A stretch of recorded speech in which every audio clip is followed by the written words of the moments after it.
everybody, welcome back to John's Firearms 705. Today's video I'm going to do a little comparison and my thoughts and review comparing the GSG-16 and the GSG-15 Special Edition. Okay, first thing we're going to take a look at are the magazines that come with these two guns. Let's move these guys to the side. The GSG-16 comes with two stick magazines. I think they hold 22 rounds, but you can actually get 23 in here if you wish to. They're kind of small, they're pretty easy to load. Of course, they're all polymer. The GSG-15 comes with a similar magazine, but it's wider, so it more emulates like a 223 or a 5.56 NATO magazine or something like that. So it does look a little beefier. Again, it holds 22 rounds, but you can get, I believe, 23 in here if you try and get one and squeeze it in a little bit. This magazine does have some screws all the way around, so when you load it up fully, the back will not split open like the back of the GSG-16 magazine. However, this one, I do find it a little finicky up here. If you start getting some carbon buildup in there, it makes it really hard to load. Whereas the GSG-16, I found, I shoot it all day long and it just keeps loading up, no problem. So that's the magazines. A little bit of a side note, they do also have a drum magazine that holds, it says it's 110 rounds, but you can put more in there. And I did pick up one that is for the GSG-15. You can tell by the wider neck on top. The GSG-16 drum mag, it's the exact same body. The only difference is the neck here and a couple of screws here, and this comes right off. I'll tell you, this thing was a bit of a horse to get to work. But when I first got it, it was just a royal pain in the backside. You can check out my other video on how I actually got this thing to work. So we'll stick the magazines aside.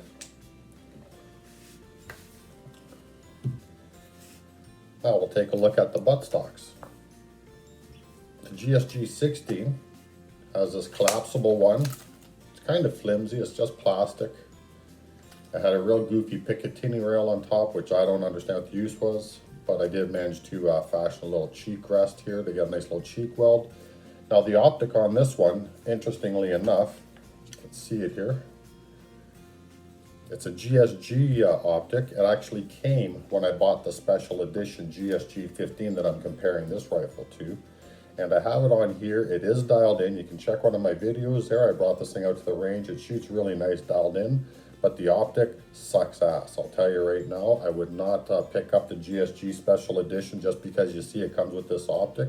There's an awful lot of glare from it. I'm just not happy. Whereas the GSG-15, I just got a little Fiocchi RDS 25, I think it was. It was, about 40 bucks, give or take. And I mean, the thing works phenomenally. I'm quite impressed with it. Now, back to the buttstock. So, you saw the collapsible one on here. I did modify my release lever to be on the bottom. Still works nice and good. That more emulates the MP5 that this was cloned after. So yeah, I mean, it's not too bad. It's kind of long. If you want, you can actually put your extra stick magazine up in there. I guess that's kind of interesting. Now the GSG-15 Special Edition comes with the collapsible stock. Now interestingly, of course, you got to see there are chamber flags. Both these firearms have been check safe. They are safe to work on and use in this demonstration. The safety is on and the finger is never on the trigger anyhow. Of course, the magazines are out. So yeah, back to the buttstock here. You see it's collapsible. It is suggested in the instructions that you do not fire it this way. However, I have seen videos where some people have fired it that way and they claim it has no problems. It does have a little adjustment on the back, as well as it has a nice little I don't know if I can open it. I never use it. There we go. You can lift this part up to get yourself a cheek weld. For me, it works just fine in the lower position. So that's the buttstocks. Now let's talk about construction. The internals on these things are virtually identical. The bolt on this one is identical to the GSG-16, with the exception the GSG-15, it has a little extra piece on the back that helps screw on your buttstock. Now the body on this one is all metal, it's all aluminum. The only thing polymer on this one is the lower. Whereas your GSG-16, this thing is all plastic. I'm not a big fan of that, it feels like a toy. They actually have in the bottom here a metal chunk of metal. It's about 1 inch diameter and about 3 inches long, and they did that just for weight because they knew their gun felt like a toy. So that's the construction issue. Now let's talk about disassembly. The GSG-16, now I have the quick release takedown pins in here. So to take this thing down for basic field strip and cleaning, I just gotta pop out the pins. That'll release my buttstock right off. And then there's one screw in here and a crush washer on this little plate. Very easy to get out. Once that comes out, your lower comes off.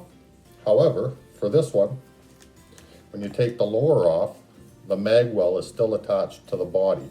So if you use a cleaning rod as opposed to a bore snake, this one's going to be a little trickier to get at inside. Whereas the GSG-15, same thing, I have the quick release pins in here. Now when I pop both of these out, you also have to take this, fold it up. You have to take out a screw up in here.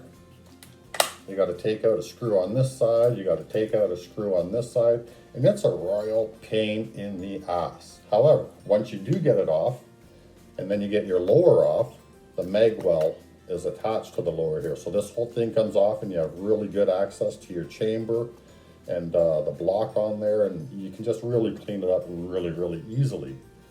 So that being said, the GSG-16 is definitely easier to take apart, but the GSG-15, it's harder. I don't like the way the special edition buttstock is to remove. It's just a royal pain in the ass.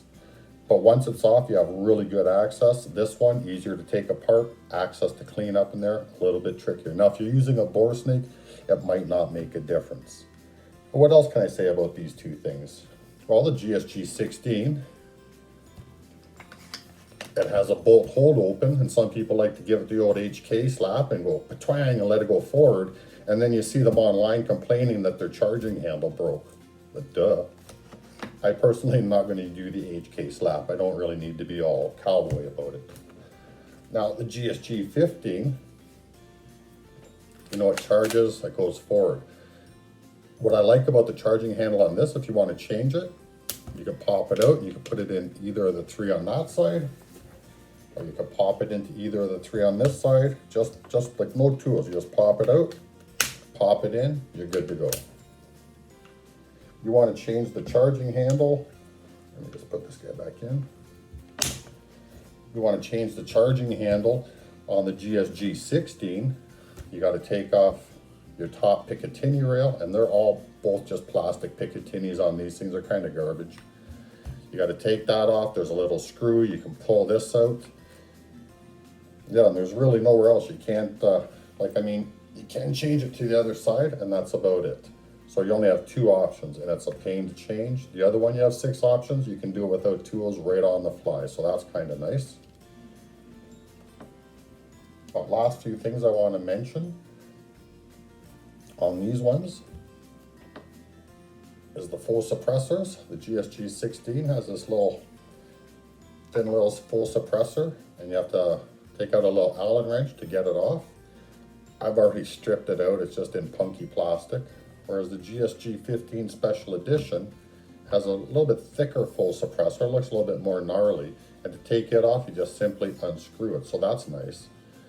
And last but not least, you can't really do anything without talking about the iron sights.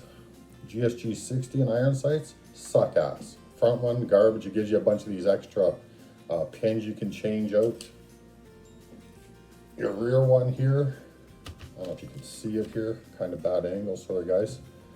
It has an adjustment screw with this little C-clip. Mine already popped off a few times. It doesn't stay very good. It moves around a lot.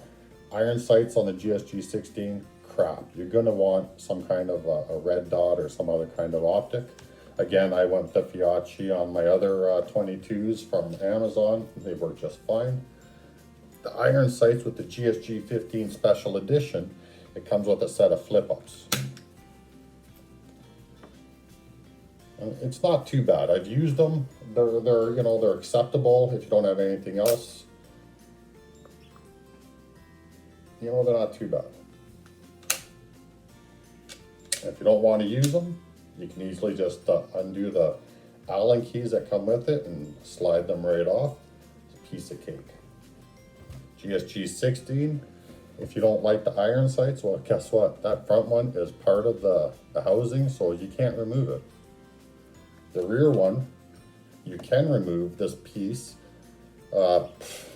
Again, I just leave them on here because my optics are above it, and I can sort of use the front iron sight as a co-witness, but I don't trust it. I just go with the optic that's on here. So anyway, that's pretty much the comparison, the pros and cons on both of them. What is my personal view? I'll tell you. The GSG-16, I like it for the ease of disassembly and field stripping, and it works flawlessly. I haven't had an issue with it. They are a bit of a pain to take apart. Like if you want to strip it right down to get right in there, find out where, get a look at the barrel and all that stuff on the inside. This one has a whole lot of pieces. First day I got it, I stripped it right down just to see what I had, and it was a freaking nightmare. But do I like shooting it? Absolutely. It looks nice, that's for sure. I do enjoy shooting this firearm. It's just, it's just a fun little gun. But I mean, they both are. The GSG-15, this seems to be the one that I take out to the range more often. It just has a nicer feel with the aluminum body. It feels more like a real rifle compared to the 16, feeling like a toy. And like I say, this is the GSG-15 Special Edition. Yeah, it's a nice little gun with this Fiocchi red dot. It is super accurate, super accurate. I do have some other videos of range time with these things. Now, as far as price goes, the GSG-16, I got it from Cabela's. They happened to have it on sale one day for $399, and it came with 2 stick mags. Now, a lot of places in Canada are selling these. It only comes with 1 stick mag, and some people are saying, oh, well, the retailer took one out to sell it extra.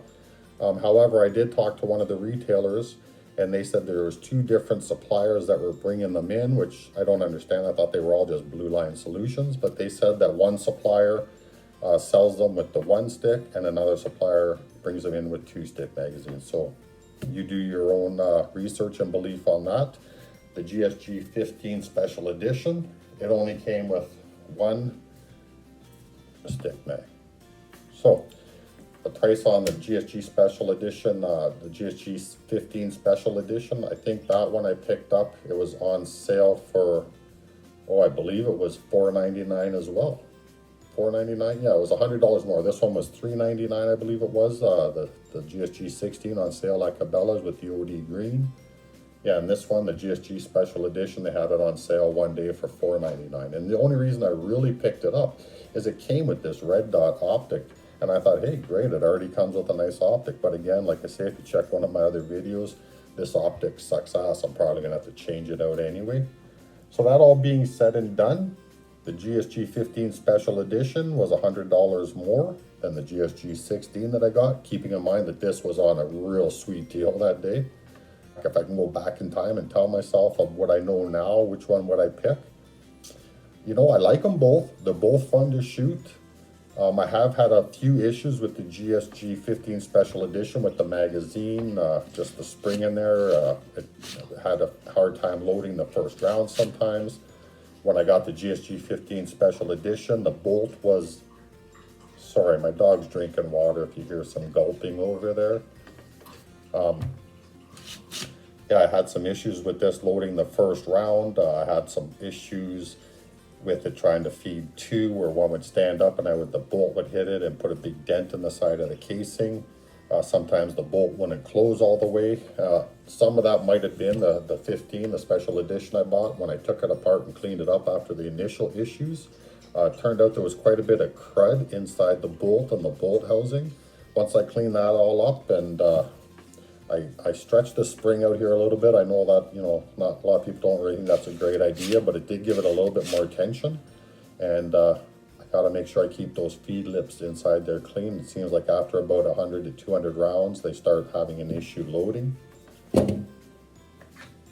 GSG-16, I've never had an issue with the magazines other than, like I said earlier, the back will tend to split apart. I don't know if you can see that on camera or not, but it'll tend to split apart when it's fully loaded and the spring is all the way down. Now, as far as taking the magazines apart, you know, they both have their pros and cons. That you both of them, you're going to need two different size Torx bits. I forget that the one on here at the top, I think it's a Torx 6 or something, I'm not sure, and the ones on the side might be a Torx 8, I'm not totally sure. However, take them apart and put them back together, they're both relatively the same. You know, they're both kind of pretty simple. Yeah, so that's my comparison, guys. If I was to go back and buy them, what would I do? You know what? Like I say, I like them both, and I'm not saying one's better than the other. But in my experience in buying them, taking them apart, cleaning them, sighting in an optic, looking at the iron sights that come with it, for me, the winner, only by a little bit, would be the GSG-15 Special Edition. Same with my wife. I brought her out to the range. We've had all these out there.